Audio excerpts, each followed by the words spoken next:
Can't seem to. But we're getting there. Step by step, slowly we turn. Anyway, let me tell you a little bit about the CD.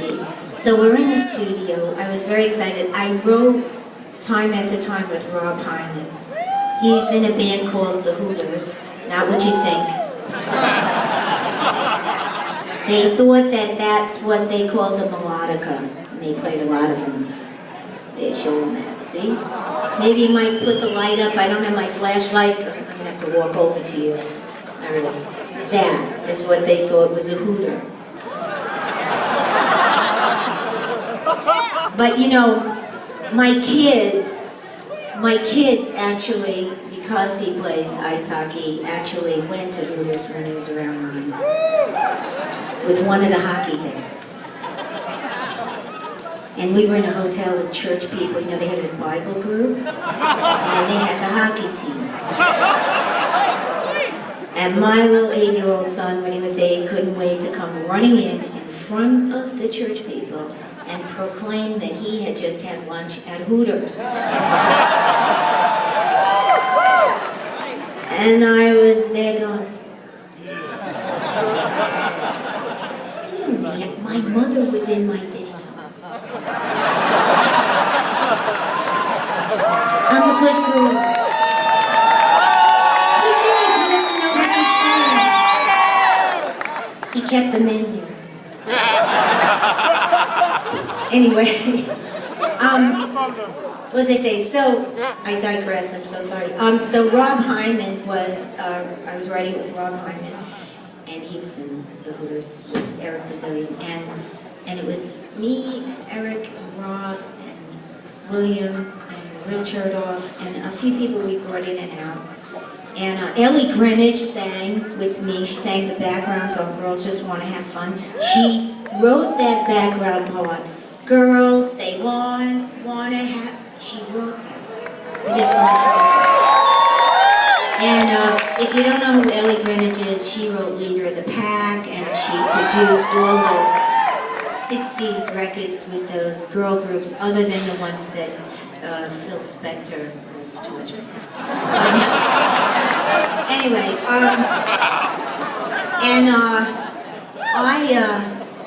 I was there writing with Rob in a different studio, and Kiss walked in. Right?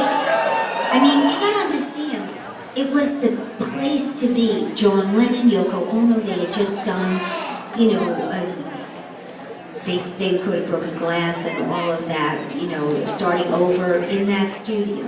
So everywhere there was a big, you know, shrine with his guitar on a wall. And then on the other wall there was something else like that. And I would run up and down the walls and keep running into the guitar and the big picture. You know, I was John Lennon when I was a kid. I was John Lennon because my sister was Paul McCartney and I couldn't be Paul McCartney. You can't have two of them in the house.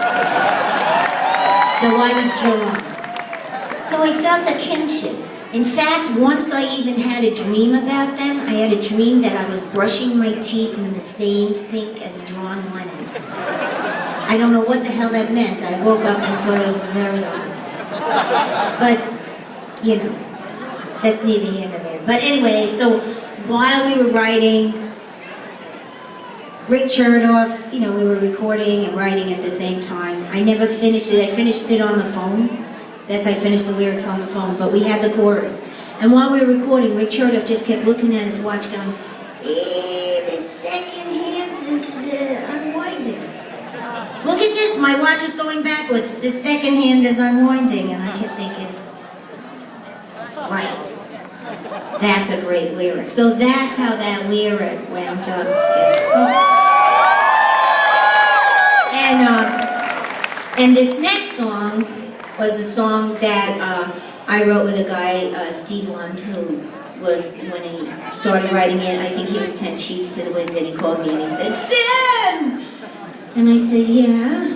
He said, I got a song. It's a good one. You'll be the first female to ever write about, are there children in this place?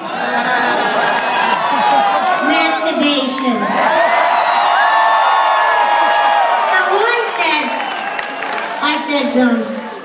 I first. You know, I was the first female streaker in my school, my college. But I did wear skidoo boots and a little babushka because it was Vermont in the winter. Anyway, some people from our class recognize me, but hey. Anyway, so yeah, you know this story. See, I'm trying not to tell the same things, but if I don't tell you, you know, well, read my book. No, this is not in the book. Sorry. Yeah, that was a joke. I know I keep saying that too. Okay, don't say the same thing. All right. But, so I was in the studio, and I wanted to go get away because Yoko Ono had done Broken Glass, and you know the stories about that? You know, yeah, maybe you think it's old hat, but for me, I was like, hallowed ground and then some. They apparently put a lot of, like, mattresses in the studio and covered up the windows. That's why she was going, whoa! I know her. I love her. I learned how to do that, you know, you have to love her to learn how to do that. Anyway, so, but I didn't want to do the same thing because, you know, I got them to move my microphone into this warehouse portion of the record plant, and I figured now is my chance, right?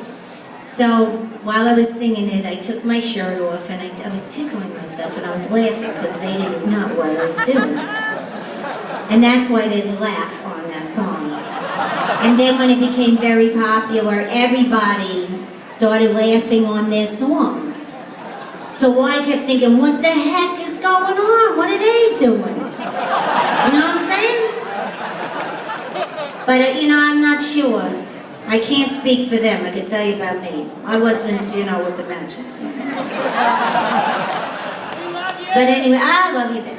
But you don't know, you don't really know who I am. I could be a big old biatch. See what I'm saying?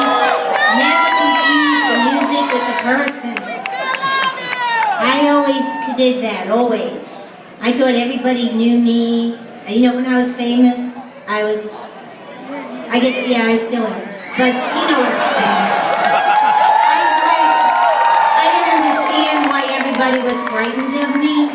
I mean, not my fans, but, you know, the other people in the business, you know. Like when I did We Are the Worlds and I was there, you know, I used to tell those jokes that weren't funny. They weren't funny at all. And I'd laugh, because I thought it was funny that I was laughing at something that wasn't funny. And you know, so, I went to We Are the World, I was telling those horrible jokes, laughing. You know, some people were like, Austin. And then, you know, I saw Bob Dylan. So, oh my God, I walked up to him like this. And he literally was like this.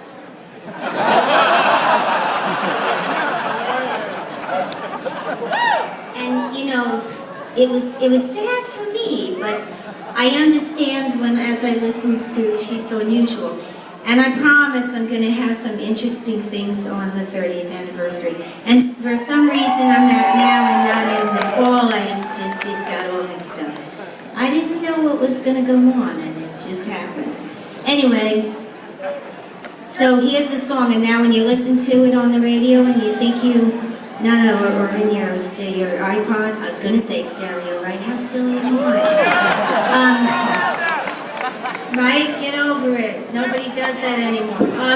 Anyway, so now you know what was going on with time, with this one. Alright, okay, never mind.